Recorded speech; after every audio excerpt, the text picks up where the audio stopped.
Hello dear student, welcomes to your channel Arun Bio Classes।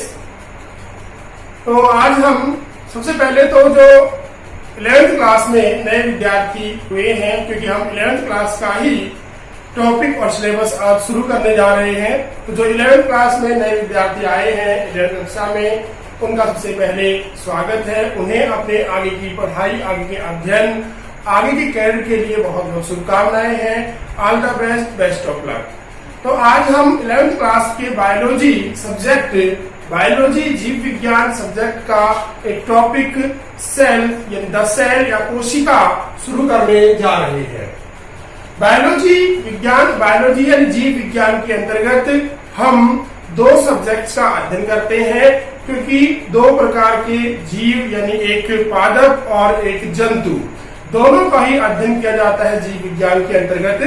तो जीव विज्ञान में क्योंकि जीव पादप भी है और जीव जंतु भी है, तो जंतु और जीव यानी प्राणी और जंतु दोनों का ही, प्राणी और पादपों दोनों का यानी प्लांट्स एंड एनिमल्स दोनों का ही अध्ययन हम बायोलॉजी के अंतर्गत करते हैं।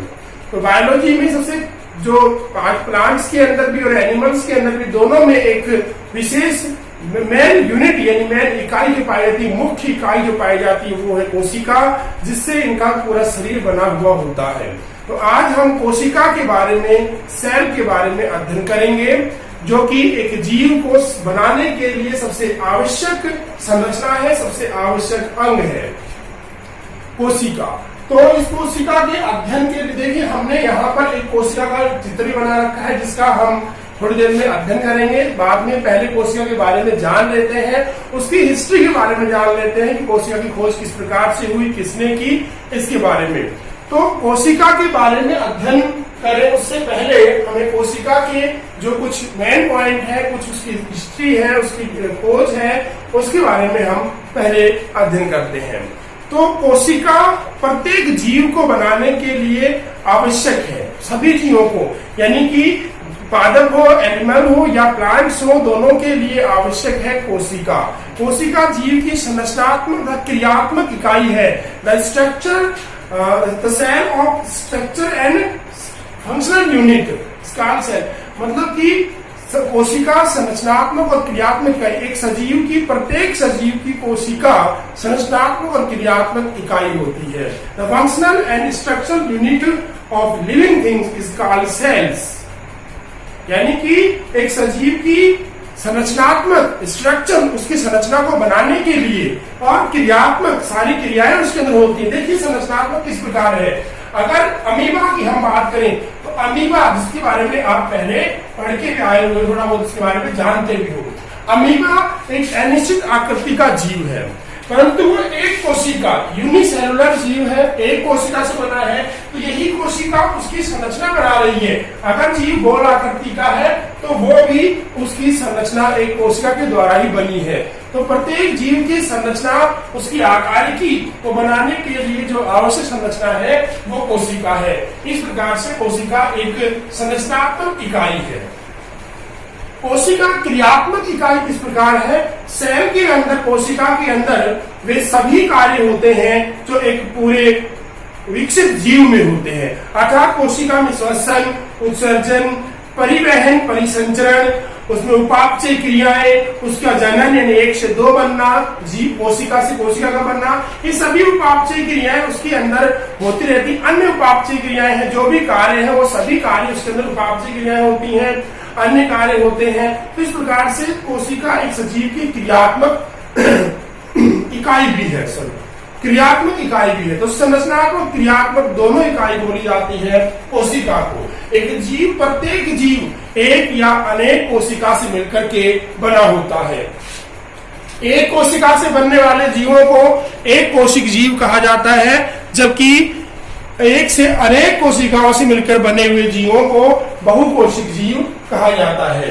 तो एक कोशिका होगी, उस एक कोशिका के अंदर भी वो एक कोशिका से बना हुआ जीव होगा, उस कोशिका के अंदर भी वो सारे कार्य होंगे जो एक संपूर्ण विकसित जीव में, बहुकोशिक मल्टी सेलुलर जीव के अंदर होते हैं। वो सभी गुण एक कोशिक यूनिसेलुलर ऑर्गेनिज्म या जीव के अंदर भी होंगे। तो प्रत्येक जीव का शरीर एक या अनेक कोशिकाओं से बना होता है। कोशिका का अध्ययन कोशिका विज्ञान या साइटोलॉजी कहलाता है। ध्यान दीजिएगा, विज्ञान की वह शाखा जिसके अंदर कोशिका का अध्ययन किया जाता है। विज्ञान की वह शाखा जिसके अंतर्गत कोशिका का अध्ययन किया जाता है उसे कोशिका विज्ञान या इंग्लिश में क्या कहेंगे, साइटोलॉजी बोलते हैं। विज्ञान की वह शाखा जिसके अंतर्गत कोशिका का अध्ययन किया जाता है। कोशिका के फंक्शन, कोशिका की उसकी संरचना, कोशिका के अंदर जो कोशिका भित्ति है, कोशिका झिल्ली है, जिसके बारे में हम आगे पढ़ेंगे, इन सभी की संरचना का अध्ययन जिस विज्ञान की शाखा में करते हैं उसे कोशिका विज्ञान या साइटोलॉजी कहा जाता है। तथा साथ ही साथ कोशिका और कोशिका के अंदर मिलने वाले अंग, कोशिका व इसके अंग यानी कोशिकांग, सेल ऑर्गेनेल्स यानी कोशिका के अंगों का अध्ययन जिस शाखा के अंतर्गत किया जाता है उसे कोशिका जीव विज्ञान कहा जाता है। कोशिका का अध्ययन करते हैं उसे कोशिका विज्ञान कहते हैं, सेल साइटोलॉजी कहते हैं। और कोशिका में उसके अंग, कोशिकांग, सेल ऑर्गेनेल्स, जैसे कि कोशिका के अंदर मिलने वाले सेल ऑर्गेनेल्स, उसका न्यूक्लियस है, माइटोकॉन्ड्रिया है, गोल्जी काय है, राइबोसोम है, पेरोक्सिसोम है, अंतरपटलीय जाली है, एंडोप्लाज्मिक रेटिकुलम है। इन सभी का अध्ययन विज्ञान की जिस शाखा के अंतर्गत करते हैं उसे सेल बायोलॉजी या कोशिका जीव विज्ञान कहते हैं, सेल बायोलॉजी। तो हमारे सामने दो शाखाएं हो चुकी हैं, एक साइटोलॉजी और एक सेल बायोलॉजी। तो ध्यान दीजिएगा, साइटोलॉजी और सेल बायोलॉजी में क्या अंतर है। साइटोलॉजी के अंदर साइटोलॉजी कोशिका विज्ञान जिसमें हम कोशिका की संरचना, उसके कार्यों का अध्ययन करते हैं, और सेल बायोलॉजी में कोशिका और उसके अंगों का, कोशिका के अंदर जो अंग पाए जाते हैं उन अंगों का अध्ययन करते हैं, उसे कहते हैं सेल बायोलॉजी। तो साइटोलॉजी और सेल बायोलॉजी दोनों अलग अलग शाखाएं हैं। दोनों के अंदर अंतर कितना है कि इसमें कोशिका के अंगों का अध्ययन किया जाता है, इसमें कोशिका के बारे में अध्ययन करते हैं। कोशिका के बारे में आगे अध्ययन जो हुए उसपे सबसे बड़ी देन थी माइक्रोस्कोप की, यानी सूक्ष्मदर्शी की। सूक्ष्मदर्शी जब विकसित हुआ तो उसके बाद कोशिका की जो संरचना, उसके कार्य, उसके अंगों का अध्ययन और भी आसान हो गया। तो प्रकाश सूक्ष्मदर्शी व इलेक्ट्रॉन माइक्रोस्कोप यानी इलेक्ट्रॉन सूक्ष्मदर्शी, ये सभी ऐसे अंग हैं जिनके द्वारा हम कोशिका के छोटे छोटे अंग का अध्ययन भी कर सकते हैं, उन्हें बढ़ा करके देख सकते हैं। तो प्रकाश सूक्ष्मदर्शी, photo microscope, electron microscope, electron सूक्ष्मदर्शी तथा अन्य तकनीक और भी तकनीक जैसे एक्सरे विवर्तन है, स्पेक्ट्रम प्रकाश मापी है, ये सभी छोटे अंगों को बढ़ा करके देखने की उपकरण है, यंत्र है आदि का कोशिका के अध्ययन में अभूतपूर्व प्रगति हुई। यानी कि इनके बाद में जब इलेक्ट्रॉन माइक्रोस्कोप की खोज कर ली गई, प्रकाश मापी की खोज कर ली गई, प्रकाश सूक्ष्मदर्शी की खोज कर ली गई, एक्स विवर्तन, स्पेक्ट्रम प्रकाश मापी आदि की सहायता से कोशिका के खोज में, कोशिका की जानकारी में और भी अभूतपूर्व प्रगति हुई, बहुत अधिक प्रगति हुई, और इससे हमें कोशिका के बारे में नई नई जानकारी प्राप्त हुई। सबसे पहले हम कोशिका के बारे में अध्ययन करें तो हम कोशिका की हिस्ट्री यानी खोज, उसके अंगों के बारे में, उसकी खोज के बारे में अध्ययन करते हैं। आप भी छोटी क्लास के अंदर पढ़ के आए हैं, तो छोटी क्लास में पढ़ते हैं कोशिका खोज किसने की, कोशिका खोज किसने की। तो कई बार अपने आपके सामने क्वेश्चन आया होगा, आंसर भी मिला होगा कि रॉबर्ट हुक ने कोशिका की खोज की, ये कहा जाता है। ये बात सही है, रॉबर्ट हुक। तो देखिए 1665 में 1665 में रॉबर्ट हुक नामक वैज्ञानिक ने कॉर्क के अंदर, कॉर्क लकड़ी से बनाया जाता है जिसको बोतलों के ढक्कन बनाने में काम में लिया जाता था। तो कॉर्क के अंदर सबसे पहले स्वयं के द्वारा रॉबर्ट हुक ने अपने स्वयं के द्वारा बनाए हुए सूक्ष्मदर्शी या माइक्रोस्कोप से कॉर्क यानी कॉर्क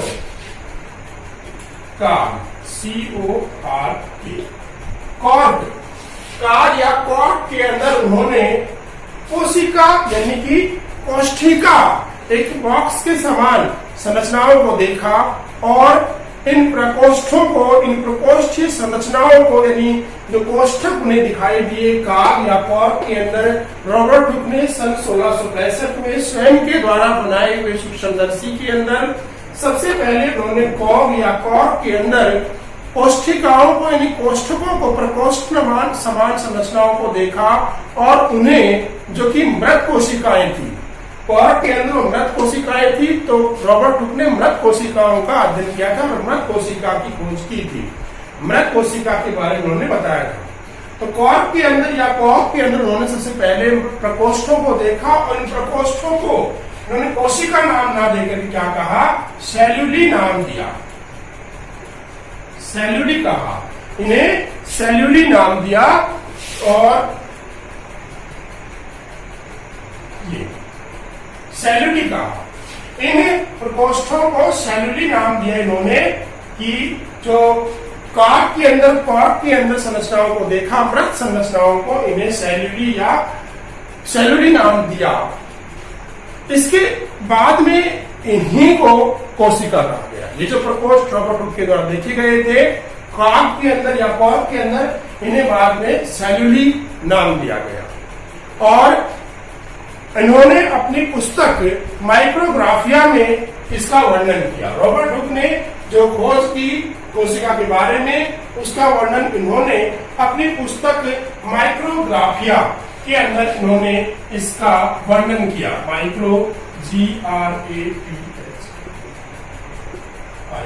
माइक्रोग्राफिया नामक पुस्तक के अंदर इन्होंने इस कोशिका के बारे में सेल्यूली के बारे में वर्णन किया। इसके बाद में कोशिका के बारे में जब माइक्रोस्कोप का आविष्कार हो गया या इलेक्ट्रॉन माइक्रोस्कोप आ गया उसके बाद में इसमें और भी बहुत सारी खोजें हुई जिसके बाद आए एक वैज्ञानिक Antony von Leeuwenhoek. Antony von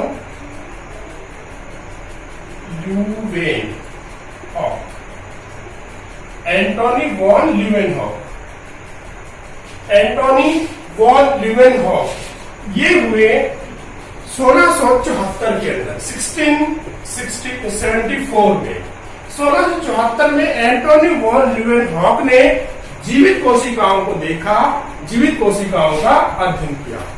तो सर्वप्रथम इन्होंने सजीव कोशिकाओं जैसे जीवाणु, प्रोटोजोआ और शुक्राणुओं को देखा।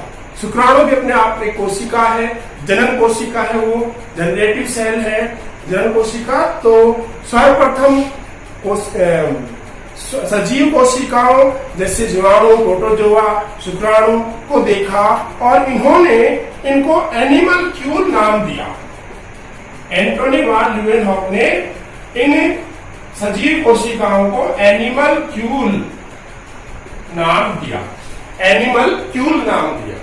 तो एंटोनी वॉन ल्यूवेनहॉक ने सर्वप्रथम सजीव कोशिका को देखा, किसमें, जीवाणुओं में, प्रोटोजोआ में, शुक्राणुओं में इन्होंने सजीव कोशिका को देखा और इन्होंने इसको एनिमलक्यूल नाम दिया। आगे चल करके इन्हीं को कोशिका भी बोला गया, कोशिका कहा गया इन्हें ही। इसके बाद में इसकी कुछ कोशिका के जो अन्य अंग पाए जाते हैं उनका भी कुछ और खोजी हुई बाद में। तो सबसे मेन आता है कोशिका के अंदर जिसकी केंद्रक, कोशिका का केंद्रक, न्यूक्लियस, केंद्रक की खोज सबसे पहले 1831 में 1831 में रॉबर्ट ब्राउन के द्वारा की गई।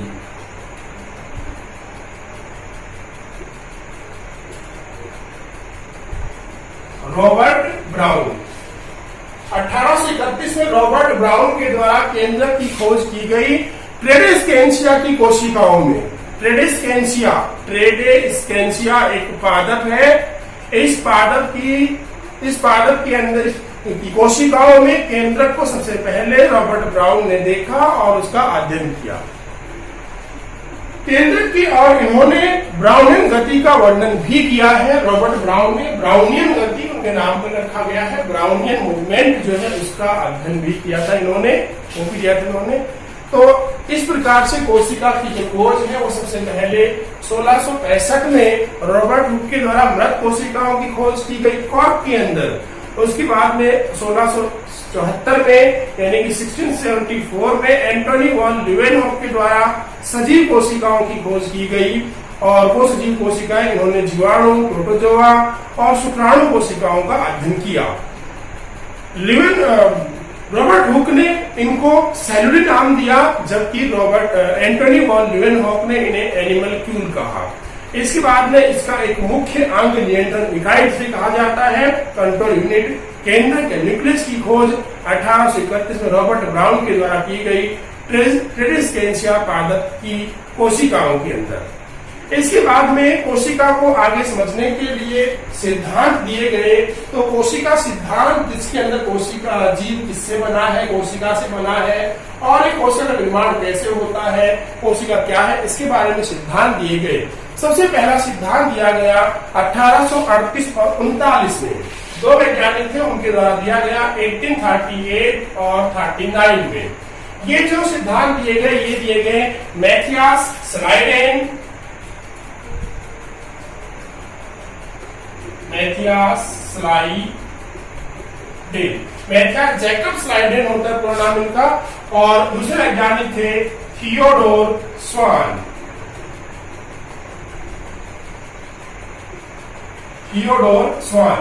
मैथियास जैकब स्लाइडेन और थियोडोर स्वान।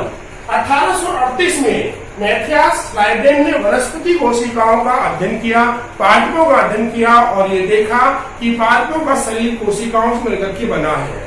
उसी समय 1839 में थियोडोर स्वान, मैथियास स्लाइडेन एक वनस्पति वैज्ञानिक थे, पादप वैज्ञानिक थे, जबकि थियोडोर स्वान एक प्राणी वैज्ञानिक थे। तो 1839 में थियोडोर स्वान ने प्राणियों की कोशिकाओं, जंतु की कोशिकाओं का अध्ययन किया और उन्होंने भी देखा कि जंतु का शरीर भी कोशिका से मिलकर के बना है। दोनों ही एक साथ एक ही निष्कर्ष पर पहुंचे और दोनों ने अपने सिद्धांतों को एक साथ प्रकाशित किया, जिसे स्लाइडेन व स्वान का कोशिका सिद्धांत कहा जाता है।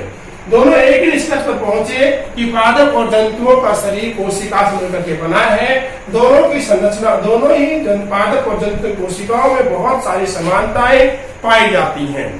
तो ये सिद्धांत दिया सबसे पहले 1838 और 1839 में मैथियास स्लाइडेन और थियोडोर स्वान के द्वारा, दो वैज्ञानिकों के द्वारा।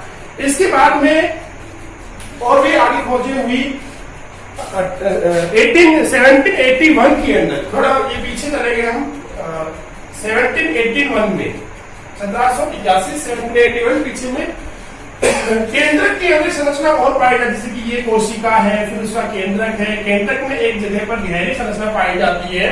केंद्रक में कोशिका के अंदर एक केंद्रक न्यूक्लियस पाया जाता है, न्यूक्लियस के अंदर एक गहरी संरचना और होती है जिसे न्यूक्लियोलस या केंद्रिका कहा जाता है।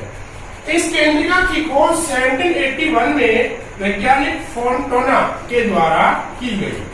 फोंटाना ने केंद्रिका की खोज की, कोशिका के अंदर केंद्र को मिलने वाली जो फोंटाना नामक वैज्ञानिक ने 1781 में केंद्रिका की खोज की। और ईल की कोशिका के अंदर केंद्रिका की खोज की। ईल एक प्राणी है, उसकी जंतु, तो ईल की कोशिका के अंदर केंद्रिका की खोज की गई फोंटाना के द्वारा। कोशिका के अंदर, इस पूरे कोशिका के अंदर, यानी अगर ये कोई कोशिका है, जंतु कोशिका है, इस कोशिका के अंदर भरा होता है जीव द्रव्य। जीव द्रव्य, कोशिका द्रव्य, दो नाम परंतु अलग अलग होते हैं, जीव द्रव्य, कोशिका द्रव्य। तो कोशिका द्रव्य तो होता है, अगर आप केंद्रक को निकाल दें तो कोशिका द्रव्य होता है, केंद्रक और कोशिका द्रव्य दोनों को मिलाकर के जीव द्रव्य होता है। तो जेई पुरकिंजे 1837 से 40, 1837 to 40, 1837 और से 40 इसके बीच में ई पुरकिंजे, जे ई पुरकिंजे 1837-40 जे ई पुरकिंजे ने प्रोटोप्लाज्म नाम दिया, जीव द्रव्य नाम दिया, प्रोटोप्लाज्म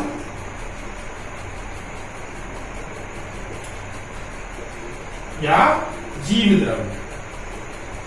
तो जीव द्रव्य जो नाम है वो जे ई पुरकिंजे के द्वारा दिया गया, प्रोटोप्लाज्म या जीव द्रव्य नाम जे ई पुरकिंजे के द्वारा 1837 और 40 में दिया गया। देखिए हिस्ट्री या खोज के बारे में आपको मेन बताए जा रहे हैं, बहुत ही इंपोर्टेंट होते हैं ये सन और के नाम जो इंपोर्टेंट है वही आपको बताए जा रहे हैं यहाँ पर। तो जे ई पुरकिंजे 1837 और 40 1837-40 में जे ई पुरकिंजे ने प्रोटोप्लाज्म जीव द्रव्य नाम दिया। इसके बाद में कोशिका सिद्धांत देने वाले दो वैज्ञानिक थे, स्लाइडिन और स्वान, यानी कि मैथियास जैकब स्लाइडिन 1838 और थियोडोर स्वान 1839। इन्होंने इस सिद्धांत में केवल ये बताया कि प्रत्येक जीव का शरीर, चाहे पादप हो, प्लांट हो या एनिमल हो, कोशिका से मिलकर के बना होता है। लेकिन उन्होंने ये नहीं बताया कि नई कोशिकाओं की उत्पत्ति कैसे होती है, एक कोशिका विभाजित कैसे होती है, नई कोशिका कैसे बनती है। इसके लिए फिर 1855 में 1855 में एक और वैज्ञानिक हुए, रुडोल्फ विर्चो।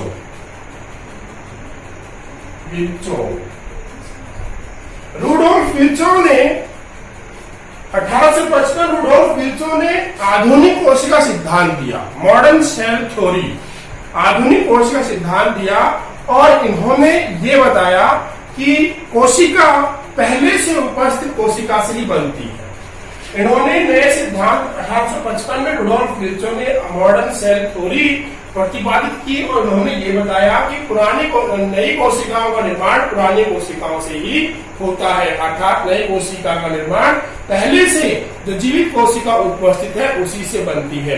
अर्थात इन्होंने जो लिखा वो अपने बुक में लिखा, अपने बुक में जो उन्होंने प्रकाशन जो दिया, जो खोज की उसको लिखा ओमिनिस सेलुला ई सेलुला, ओमिनिस सेलुला ई सेलुला, जिसका अर्थ है कि प्री एग्जिस्टिंग सेल्स, जो पहले से उपस्थित कोशिका है उसी के द्वारा नई कोशिका का निर्माण होता है। ओमनिस, OMNIS,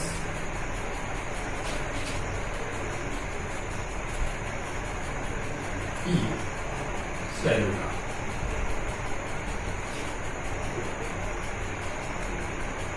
ओमनिस ई सेलुला, ओमनिस सेलुला ई सेलुला, ये बताया इन्होंने।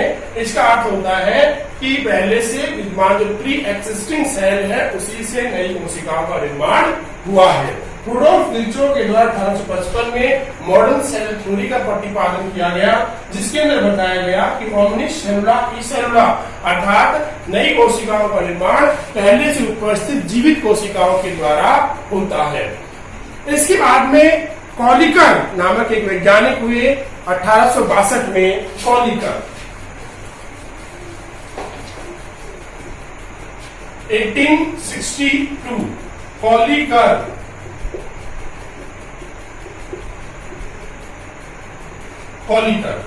1862 कॉलिकर, इन्होंने कोशिका द्रव्य नाम दिया, जो साइटोप्लाज्म,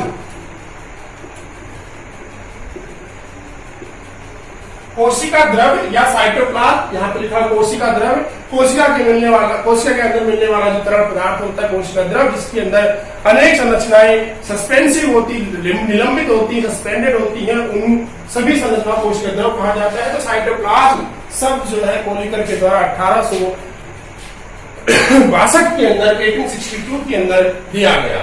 इसके बाद में ई स्ट्रासबर्गर ने, ई स्ट्रासबर्गर 1880 के अंदर, 1880, ई स्ट्रासबर्गर,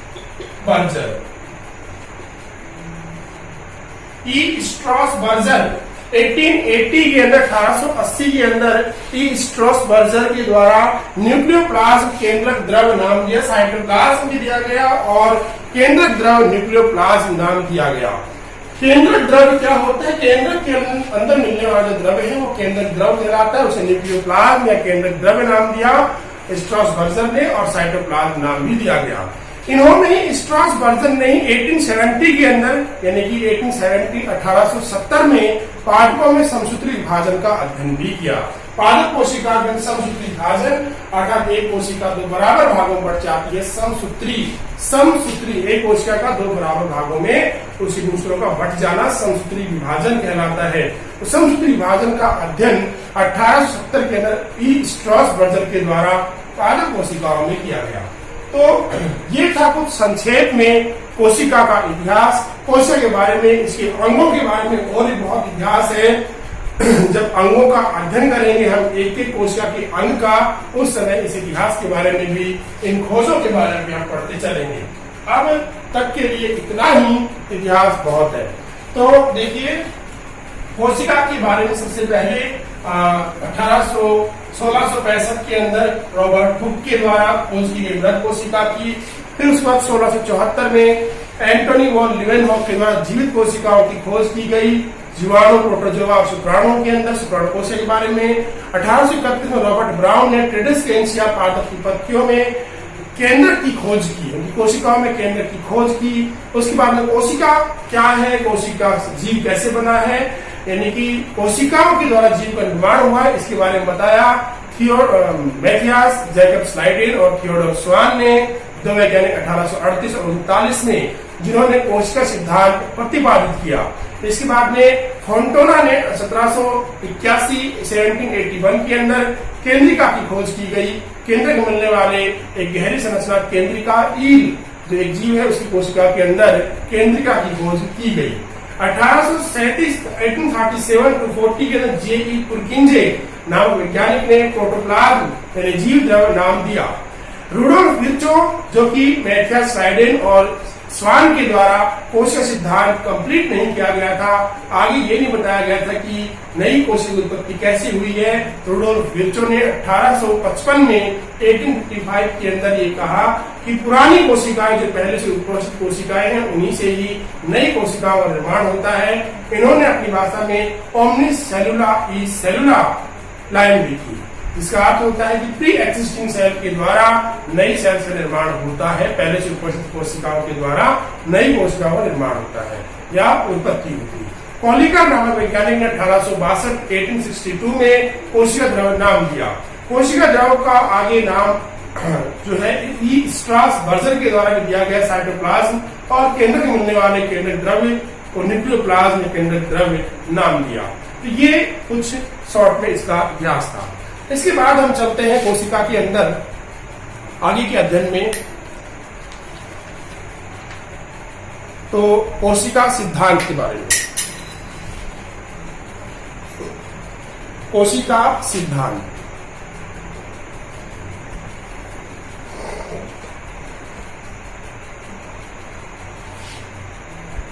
क्या है? ये कोशिका सिद्धांत और डिटेल से हम पढ़ेंगे कोशिका सिद्धांत के बारे में, जिसके बारे में हमने अभी मैथियास, स्लाइडेन और स्वान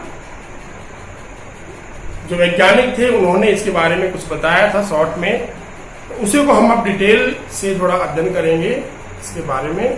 तो देखिए Matthias Schleiden, Jacob Schleiden, Matthias Jacob Schleiden, जो कि जर्मन वैज्ञानिक थे, वनस्पतिज्ञ थे, वनस्पतिज्ञ,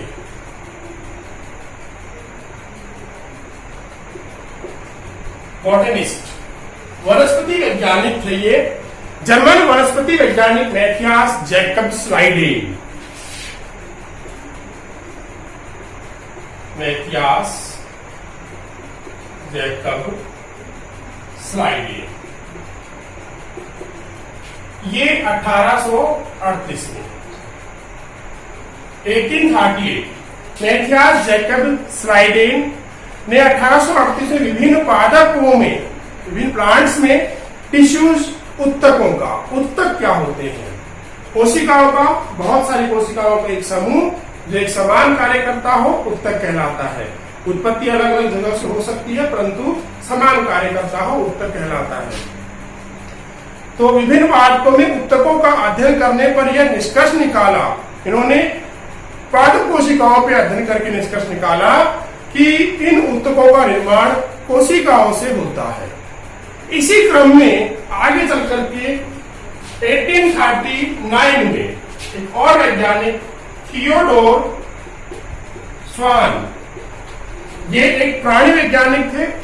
थियोडोर स्वान प्राणी शास्त्री ने 1839 में विभिन्न जंतु ऊतकों का अध्ययन किया और उन्होंने भी ये देखा कि जंतु ऊतकों का निर्माण भी कोशिकाओं के द्वारा ही हुआ है। दोनों की कोशिकाओं का आंतरिक संगठन लगभग समान है, उनकी संरचना लगभग समान है। बहुत सारी समानता पादपों कोशिका और जंतु की कोशिकाएं प्रदर्शित करती हैं। दोनों कोशिकाओं की संरचना लगभग समान, उनका अंदर की आकार की लगभग समान है। संरचना थोड़ी सी अलग होती है, पादप कोशिकाएं चौकोर होती हैं, षटकोणीय होती हैं, जबकि जंतु कोशिकाएं गोल आकृति की होती है, अंडाकार होती है। समानता पाई करते हैं, फिर भी इनके अंदर बहुत सी समानता है। दोनों वैज्ञानिकों ने सामूहिक निष्कर्ष पहुंचकर बताया कि पादपों तथा जंतुओं दोनों का ही शरीर कोशिकाओं और उनके उत्पादों से बने होते हैं। कोशिका और उनके उत्पादों से इनका शरीर का निर्माण होता है, जंतुओं का और पादपों का। दोनों ही एक ही निष्कर्ष पर पहुंचे। इसे ही कोशिका सिद्धांत कहा जाता है, सेल थ्योरी कहा जाता है। खोज के बाद अपना जो अगला टॉपिक था वो था सेल थ्योरी। सेल थ्योरी, कोशिका सिद्धांत। कोशिका सिद्धांत जिसको सबसे पहले मैथियास जैकब स्लाइडेन और थियोडोर स्वान ने प्रस्तुत किया। ये एक वनस्पति वैज्ञानिक थे, ये एक प्राणी वैज्ञानिक थे। वनस्पति पर इन्होंने अध्ययन पादपों की कोशिकाओं का अध्ययन किया, ऊतकों का अध्ययन किया। ऊतकों में देखा कि इन ऊतकों का जो निर्माण है वो कोशिकाओं से हुआ है। थियोडोर स्वान 1839 में प्राणियों के ऊतकों का अध्ययन किया और उन्होंने भी देखा कि इनका निर्माण भी कोशिकाओं से हुआ है। दोनों एक निष्कर्ष पर पहुंचे कि इनके अंदर कोशिकाएं दोनों मिलती हैं। इन कोशिकाओं में बहुत सारी समानताएं देखी जाती हैं, बहुत सारी समानताएं पाई जाती हैं। दोनों ने समान स्तर पर पहुंचकर अपने सिद्धांत प्रतिपादित किया। इस सिद्धांत को सेल थ्योरी या कोशिका सिद्धांत कहा जाता है। किंतु इनका अध्ययन आधा अधूरा रहा, ये इसे कंप्लीट नहीं कर पाए। अर्थात किंतु इनका सिद्धांत जो है ये बताने में असमर्थ रहा, असफल रहा कि नई कोशिकाओं का निर्माण कैसे होता है। इसलिए इनके बाद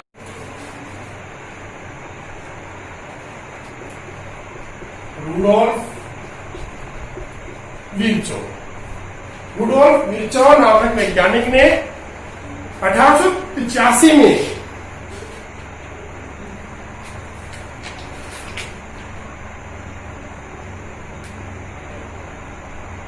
एक मिनट रुक जाना भैया।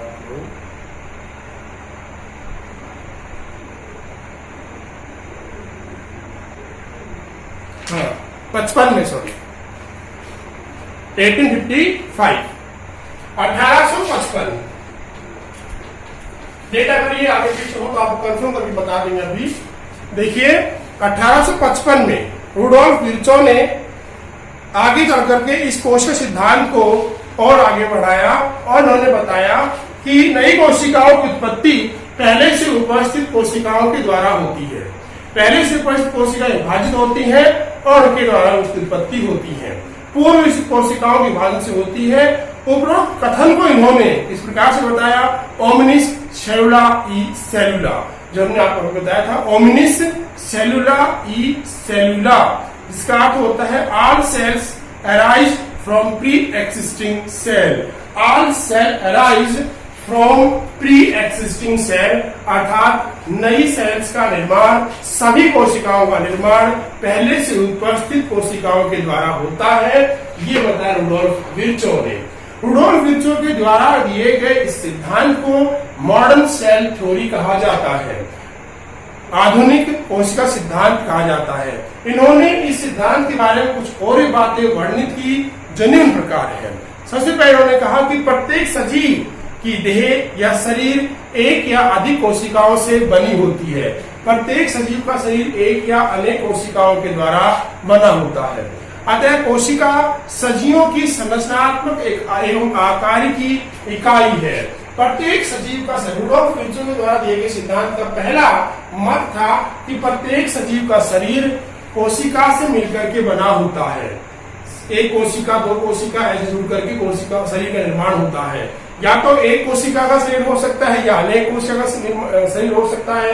तो एक कोशिका या अनेक कोशिकाओं से मिलकर के शरीर बना हुआ होता है। ये पहला मत उनके द्वारा दिया गया। इस प्रकार से प्रत्येक सजीव की कोशिका जो है प्रत्येक सजीव की संरचनात्मक या आकार की इकाई है, स्ट्रक्चरल यूनिट है।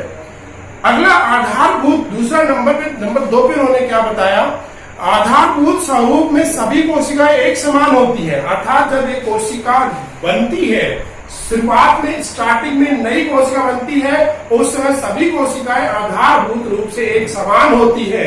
बाद में वो कोशिकाएं अपने कार्य के अनुसार, उपापचय क्रियाओं के अनुसार या विभिन्न अलग अलग ऊतकों या अंगों की संरचना के कारण से उन कोशिकाओं की आकृति या आकार बदल जाता है, परंतु आधारभूत रूप से सभी कोशिकाएं एक समान होती हैं। इसमें एक केंद्रक होता है। इस कोशिका पर एक पतली झिल्ली का आवरण होता है, पतली झिल्ली का आवरण होता है। कोशिका भित्ति पादप कोशिकाओं में पाई जाती है, परंतु प्राणी कोशिकाओं में नहीं पाई जाती। ये दूसरा मत था रूडोल्फ विर्चो के सिद्धांत का कि सभी कोशिकाएं जब बनती हैं तो आधारभूत रूप से समान रूप की होती हैं और जो जीव द्रव के एक अंश युक्त होती है उनमें जीव द्रव्य पाया जाता है। इसमें एक केंद्रक होता है, इनके ऊपर एक पतली झिल्ली का आवरण होता है। पादप कोशिकाओं में कोशिका भित्ति पाई जाती है, जबकि प्राणी कोशिकाओं में कोशिका भित्ति नहीं पाई जाती। ध्यान दीजिएगा, नए स्टूडेंट जो 11वीं क्लास में आए हैं उनके लिए कोशिका भित्ति एक दृढ़ भित्ति होती है जो पादपों के अंदर पाई जाती है। पादपों के अंदर टहनी का लचीलापन कोशिका भित्ति के कारण से ही होता है। यह कोशिका भित्ति जंतु कोशिकाओं के अंदर नहीं पाई जाती, यानी एनिमल सेल्स के अंदर, प्राणी कोशिकाओं के अंदर नहीं पाई जाती, मनुष्य की कोशिकाओं के अंदर भी नहीं पाई जाती, जंतु कोशिकाओं के अंदर कोशिका भित्ति पाई जाती है। प्राणी पादप कोशिकाओं में, प्लांट सेल्स के अंदर प्राणी कोशिकाएं, पादप कोशिकाएं या प्लांट सेल्स के अंदर कोशिका भित्ति पाई जाती है, जबकि जंतु कोशिका या एनिमल सेल्स के अंदर कोशिका भित्ति नहीं पाई जाती है। कोशिका झिल्ली दोनों ही कोशिकाओं में होती है, प्लांट सेल्स में भी, एनिमल सेल्स में भी, दोनों में ही कोशिका झिल्ली सेल मेम्ब्रेन होती है, जबकि सेल वाल कोशिका भित्ति केवल प्लांट सेल्स में होती है, पादप कोशिकाओं में होती, जंतु कोशिकाओं में नहीं होती। ये दूसरा मत था रूडोल्फ विर्चो का। इसके बाद में सभी कोशिकाओं का रासायनिक संगठन एवं उपापचय क्रियाएं एक समान होती। सभी कोशिकाओं का रासायनिक संगठन अर्थात उनके अंदर कार्बोहाइड्रेट, उनके अंदर श्वसन क्रिया, उनमें प्रकाश संश्लेषण, अगर पादप कोशिका है तो प्रकाश संश्लेषण क्रिया, परिवहनी क्रिया, उत्सर्जन क्रिया, अन्य उपापचय क्रियाएं एक समान रूप से होती है। अर्थात एक कोशिका वो सारे कार्य करती है जो एक पूरा एक जीव करता है। पूरा एक जीव से वो श्वसन करता है, वो पोषण करता है, वो गति करता है, वो परिवहन करता है, उसमें उत्सर्जन की प्रक्रिया होती है, प्रोटीन, कार्बोहाइड्रेट, वसा आदि का विखंडन और संश्लेषण होता है। अर्थात ये कहीं उपापचय क्रियाएं होती हैं, उपचय अपचय, टूटना और बनना दोनों क्रियाएं होती है। तो ये सभी एक कोशिका के अंदर होती हैं। इस प्रकार से कोशिका क्रियात्मक इकाई भी है, विभिन्न प्रकार के कार्य करती है। इस प्रकार से कोशिका क्रियात्मक इकाई है, वो फंक्शनल यूनिट है। तो कुल मिलाकर कोशिका एक सजीव की संरचनात्मक और क्रियात्मक इकाई है, स्ट्रक्चर और फंक्शनल यूनिट है। कोशिका, नई कोशिकाएं जो है पूर्व में विद्यमान कोशिकाएं उन्हीं से बनती हैं, उन्हीं के विभाजन से उत्पन्न होती हैं। ये इनका तीसरा मत था। चौथा मत दिया गया, कोशिकाओं की देह ही अनुवांशिक, कोशिकाएं ही देह की अनुवांशिक इकाई भी होती हैं। कोशिकाएं ही क्या है, शरीर की अनुवांशिक इकाइयां भी होती हैं। अर्थात इन कोशिकाओं के अंदर ही वो पदार्थ होता है जो एक संतति से दूसरी संतति के अंदर जाता है और गुणसूत्रों को या उनकी संरचना को समान बनाए रखता है, गुणसूत्रों की संख्या को समान बनाए रखता है। तो कोशिकाएं ही देह की आनुवांशिक इकाइयां भी होती है, क्योंकि इन्हीं में आनुवांशिक पदार्थ उपस्थित होता है। एग सेल्स, अंड कोशिका या अंडाणु, एक अंडा एक कोशिका है, एक अंडा एक कोशिका है, एग सेल्स। इसी प्रकार से स्पर्म, शुक्राणु भी एक सेल्स है, एक कोशिका है। तो इन्हीं कोशिकाओं के अंदर वो आनुवांशिक पदार्थ होता है जो कि एक संतति से अगली संतति में, एक पीढ़ी से अगली पीढ़ी के अंदर जाता है। यह आनुवांशिक पदार्थ इन कोशिकाओं के माध्यम से ही एक संतति दूसरी संतति के अंदर, एक संतति से अगली संतति के अंदर स्थानांतरित होता रहता है। इस प्रकार से रुडोल्फ विर्चो ने जो अपने नई सेल्स थ्योरी में, मॉडर्न सेल्स थ्योरी में, आधुनिक कोशिका सिद्धांत में जो बातें बताई, वो 4 बातें वो इस प्रकार से थी। जिसमें पहला था कि सभी सजीवों का शरीर कोशिकाओं मिलकर के बना होता है, कोशिका जीव की संरचनात्मक इकाई है। दूसरा था कि सभी कोशिकाएं आधारभूत रूप से एक समान होती हैं, इनके अंदर जीव द्रव्य पाया जाता है, केंद्र पाया जाता है, इनके ऊपर कोशिका झिल्ली पाई जाती है। पादप कोशिकाओं में कोशिका भित्ति होती है, जंतु कोशिकाओं में कोशिका भित्ति नहीं होती है। सभी कोशिकाओं का रासायनिक संगठन, उपापचय क्रियाएं एक समान होती है, अतः कोशिका सजीव क्रियात्मक इकाई है। साथ ही साथ इसी में कि नई कोशिकाओं का निर्माण पूर्व में विद्यमान कोशिकाओं के द्वारा होता है। और चौथा पॉइंट था कि कोशिकाएं ही देह की आनुवांशिक इकाइयां होती हैं, इन कोशिकाओं में ही आनुवांशिक पदार्थ पाया जाता है जो एक कोशिका से अगली कोशिका के अंदर संचालित होता है, जाता है। इस प्रकार से समाज संरचना बन रहती है। तो ये था रुडोल्फ विर्चो का आधुनिक सिद्धांत। आधुनिक सिद्धांत के बारे में आप ध्यान रखिएगा। इसके बाद में कुछ ऐसे जीव भी हैं जिन्हें हम जीव भी नहीं कह सकते और हम निर्जीव भी नहीं कह सकते, जो जीव और सजीव के बीच की योजक कड़ियां हैं। जीव और सजीव यानी सजीव और निर्जीव के बीच की योजक कड़ियां होती हैं, उनके बारे में भी बताया गया। यानी कि वो ऐसे जीव होते हैं जो कि इन कोशिका सिद्धांतों का पालन नहीं करते, वो अपवाद होते हैं, कोशिका सिद्धांत के अपवाद होते हैं। जैसे वायरस, वायरोइड्स, आरएनए या डीएनए का सिर्फ एक अणु होता है वायरोइड्स। वायरस जो कि प्रोटीन खोल, प्रोटीन कवच से कैप्सोमियर, कैप्सिडार आदि के ऊपर पाए जाते हैं, वायरस होते हैं। तो वायरस और वायरोइड्स एवं प्रियोन ये भी संक्रामक जीव होते हैं, संक्रामक होते हैं। तो प्रियोन, वायरोइड्स, वायरस ये सभी की संरचना को कोशिका सिद्धांत द्वारा नहीं समझाया जा सकता। वायरस को, वायरोइड्स को, प्रियोन को, इनको कोशिका सिद्धांत के द्वारा नहीं समझाया जा सकता। अतः ये कोशिका सिद्धांत के अपवाद है, एक्सेप्शन है, ये अपवाद है, इन्हें नहीं समझाया जा सकता इसके द्वारा।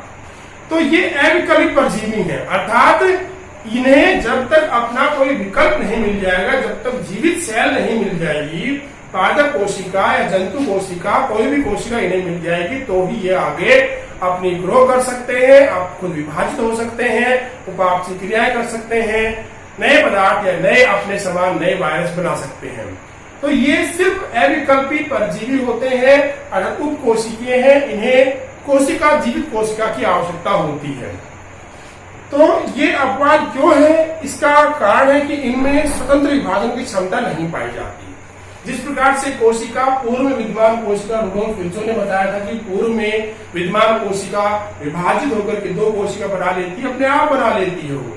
लेकिन वायरस, वायरोइड्स, प्रियोन ये ऐसा नहीं कर सकते, इनमें स्वतंत्र विभाजन की क्षमता नहीं होती। इन्हें हमेशा विभाजन के लिए जीवित कोशिका की आवश्यकता होती है। इन्हें विभाजन के लिए जीवित कोशिका, अर्थात जीवित कोशिका की पूरी मशीनरी का उपयोग करके, उसकी पूरी पापचय क्रिया का उपयोग करके ही अपना निर्माण कर सकते हैं ये। तो इन्हें दूसरी जीवित कोशिका की आवश्यकता होती है, वायरस को, वायरोइड्स को, प्रियोन को। अतः ये कोशिका सिद्धांत का पालन नहीं करते। दूसरा पॉइंट यह अपवाद क्यों है उसका, इनमें प्लाज्मा झिल्ली, कोशिका द्रव्य, एंजाइम, कोशिकीय अवयव आदि का अभाव होता है। कोशिका अवयव यानी कोशिकीय पदार्थ, एंजाइम, प्लाज्मा झिल्ली ये इनमें नहीं पाई जाती है। इस कारण से भी क्या होते हैं, अपवाद होते हैं कि इनके अंदर ये सब पदार्थ नहीं पाए जाते।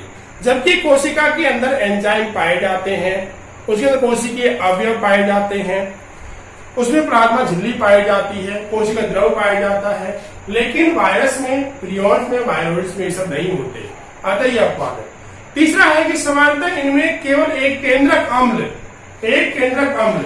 जिसे न्यूक्लिक अम्ल कहते हैं, डीएनए या आरएनए, दोनों में से कोई एक ही मिलेगा, या तो डीएनए होगा या आरएनए मिलेगा, जबकि कोशिका के अंदर ये दोनों पाए जाते हैं। इनमें केंद्रक अम्ल एक ही पाया जाता है, न्यूक्लिक अम्ल एक पाया जाता है, तो डीएनए या आरएनए दोनों में से एक पाया जाता है, जबकि कोशिका में दोनों केंद्रक अम्ल पाए जाते हैं। एक कोशिका में डीएनए आरएनए दोनों होते हैं, जबकि वायरस और प्रियॉन में ये दोनों में से एक ही अम्ल पाया जाता है, या तो डीएनए या आरएनए। इस प्रकार से कोशिका सिद्धांत, सेल थ्योरी पूरा होता है। अपना टॉपिक जो सेल थ्योरी का था ये कंप्लीट होता है। तो सेल थ्योरी क्या थी और सेल थ्योरी के अपवाद स्वरूप जो जीव हैं जैसे कि वायरस है, वायरोइड्स है, प्रियॉन है, ये क्यों पालन नहीं करते, इनके बारे में आपको बताया। इसके बाद में अपन चलते हैं आगे कोशिका के प्रकार। संरचना के आधार पर अर्थात केंद्रक की उपस्थिति, केंद्रक संपूर्ण रूप से पाया जाता है नहीं पाया जाता, उसके आधार पर कोशिका दो प्रकार की होती है। कोशिका केंद्रक के आधार पर, अर्थात केंद्रक की यानी सुसंगठित केंद्रक मिल रहा है या नहीं मिल रहा है, उसके आधार पर दो प्रकार की कोशिकाएं होती हैं। तो पहले हम प्रस्तावना पे यानी कि उसके इंट्रोडक्शन पर ध्यान देते हैं। कोशिका के प्रकार पर सूक्ष्म जीव जैसे कि जीवाणु, विषाणु, शैवाल, कवक एवं प्रोटोजोआ। छोटे जीव होते हैं, माइक्रो ऑर्गेनिज्म होते हैं, बैक्टीरिया, वायरस, शैवाल यानी एल्गी, कवक, फंजाई, प्रोटोजोआ, ये आते हैं छोटे जीवों में। इन सभी जीवों की कोशिकाओं में पर्याप्त भिन्नता होती है। इन कोशिकाओं के अंदर काफी भिन्नता होती है। कोशिका भित्ति अलग अलग पदार्थों की बनी होती है। अन्य अंग पाए जाते हैं नहीं पाए जाते हैं, संगठित होते हैं नहीं होते, झिल्ली से घिरे होते नहीं होते हैं, ऐसे बहुत सारी भिन्नताएं इनके अंदर पाई जाती है। कोशिकाओं में सुगठित केंद्रक की उपस्थिति या अनुपस्थिति। सुगठित केंद्रक के बारे में ध्यान दीजिएगा एक बार। देखिए, केंद्रक कोशिका के अंदर मिलने वाला एक कोशिका का अंग है। इस केंद्रक के ऊपर केंद्रक झिल्ली पाई जाती है अलग से। कोशिका के ऊपर कोशिका झिल्ली होती है, कोशिका भित्ति होती है कोशिका के ऊपर, लेकिन केंद्रक के कोशिका के अंदर मिलने वाले केंद्रक के ऊपर भी केंद्रक झिल्ली होती है, और ये डबल मेम्ब्रेन होती है, दोहरी झिल्ली होती है, डबल मेम्ब्रेन होती है। इस केंद्रक झिल्ली के अंदर केंद्रक द्रव्य और आनुवांशिक पदार्थ भरा होता है। इस केंद्रक झिल्ली के अंदर यानी केंद्रक के अंदर केंद्रक द्रव्य और आनुवांशिक पदार्थ भरा होता है। तो जो केंद्रक झिल्ली से घिरा हुआ होता है, जो केंद्रक झिल्ली से घिरा हुआ है, उसे कहते हैं संगठित केंद्रक, या हम इसे और स्पष्ट करना चाहें तो सुसंगठित केंद्रक।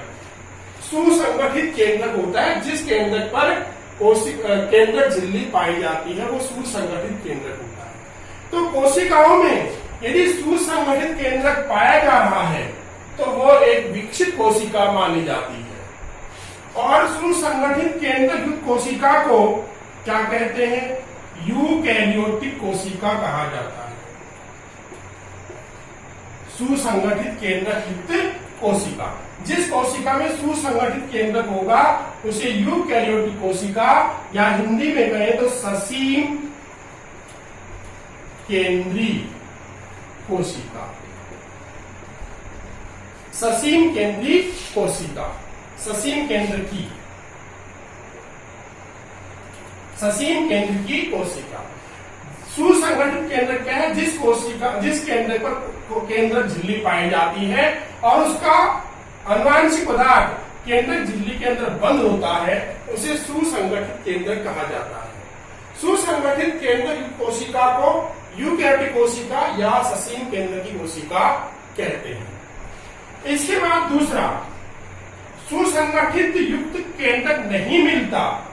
जिन कोशिकाओं में सुसंगठित केंद्रक नहीं मिलता, अर्थात उनका जो कोशिका द्रव्य है, उनका जो केंद्रक द्रव यानी कि उनका डीएनए, उन कोशिकाओं का डीएनए या आरएनए, जो भी अनुवांशिक पदार्थ है वो पूरी कोशिका में बिखरा हुआ हो, जैसे यहाँ पर है, पूरी कोशिका में बिखरा हुआ हो, बंधा हुआ हो, नहीं हो, केंद्रक झिल्ली से घिरा हुआ नहीं हो, वो कोशिका जिसका केंद्रक जो है सुसंगठित नहीं है, जिसका केंद्र सुसंगठित नहीं है, उस कोशिका कहते हैं प्रोकैरियोटिक कोशिका। प्रोकैरियोटिक कोशिका, प्रोकैरियोटिक कोशिका हिंदी में कहेंगे असीम केंद्र की कोशिका, असीम केंद्र कोशिका। तो कोशिका जो है सुसंगठित या संगठित केंद्रक मिलने और न मिलने, यानी संगठित केंद्रक की उपस्थिति और अनुपस्थिति के आधार पर दो प्रकार की होती है। जिसमें सुसंगठित केंद्रक मिलेगा उसे यूकैरियोटिक या असीम केंद्रीय कोशिका कहते हैं। जिसमें सुसंगठित केंद्रक नहीं मिलेगा, यहाँ पर हमने नहीं कट लगाया है, नहीं मिलेगा, उसे प्रोकैरियोटिक कोशिका या असीम केंद्र की कोशिका कहा जाता है। प्रोकैरियोटिक कोशिका एक आद्य कोशिका है, एक प्रिमिटिव सेल्स है, प्राचीन कोशिका है, जो कि सूक्ष्म जीवों के अंदर जो बहुत सूक्ष्म होते हैं, अविकसित पूर्ण विकसित नहीं होते हैं, उन जीवों के अंदर मिलती है। तो पहले हम प्रोकैरियोटिक कोशिका के बारे में अध्ययन करेंगे। प्रोकैरियोटिक कोशिका के बारे में अध्ययन करेंगे। तो प्रोकैरियोटिक कोशिका, यहाँ पर एक डायग्राम हमने बना रखा है, प्रोकैरियोटिक कोशिका का ही बना रखा है। जीवाणु कोशिका एक प्रोकैरियोटिक कोशिका होती है, जीवाणु कोशिका एक प्रोकैरियोटिक कोशिका कहलाती है। ये प्रोकैरियोटिक कोशिका सुसंगठित केंद्रयुक्त नहीं होती है। इसका केंद्र के भाग जो है ये वाला पार्ट है इसका अनुवांशिक पदार्थ, जिसे न्यूक्लियोइड कहा जाता है। न्यूक्लियस ना कह करके न्यूक्लियोइड कहते हैं, केंद्रकाल कहा जाता है। तो इस जीवाणु कोशिका के अंदर कौन कौन संस्थाएं मिलती हैं? इसके अंदर कोशिका है, जीवद्रव झिल्ली है, अवपंक परत पाई जाती है, कैप्सूल पाया जाता है जो बाद में दृढ़ हो जाता है, कैप्सूल संपुटिका, जो इसे रक्षा करता है, संक्रामकता को बढ़ा देता है। ये एक जीवाणु कोशिका प्रोकैरियोटिक सेल्स है। इसका अध्ययन हम अगली क्लास के अंदर करेंगे, क्योंकि काफी लंबा वीडियो हो गया है, इसलिए। तो अगली क्लास के अंदर आपको प्रोकैरियोटिक कोशिका के बारे में अध्ययन करवाया जाएगा। आप आज की वीडियो आपको कैसी लगी? ये आपके लिए पहली वीडियो थी, पहली क्लास थी, ऑनलाइन क्लास। तो इसके बारे में आप जरूर कमेंट्स करके बताइएगा कि कैसी लगी आपको, और जो भी कमियां हैं, जो कुछ क्वेश्चन पूछना है आपको, कमेंट्स के अंदर आप जरूर लिखिएगा।